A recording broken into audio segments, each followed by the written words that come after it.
Matagal-tagal nang natapos ang teleserye ng isang beautiful actress but up to now, wala pang nababalita ang follow-up project para sa kanya.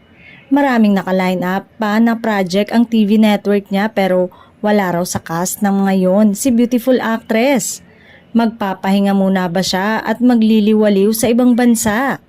Ayon sa production staff, ayaw na raw kunin ng maraming taga-production si beautiful actress dahil sa attitude nito sa set.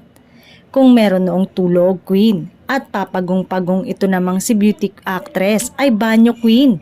Kapag nasa set si beautiful actress, ilang beses umano siyang nagbe-break mula nang umepekto ang Eddie Garcia Law bilang na ang oras sa taping ng TV show at shooting ng pelikula. Dapat matapos na sa takdang oras ang trabaho or else dagdag gastos daw sa production.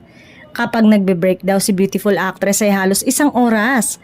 Sayang ang oras, sayang at malaki ang entourage ni beautiful actress at syempre, babayaran pa, kailangan pakainin at asikasuhin.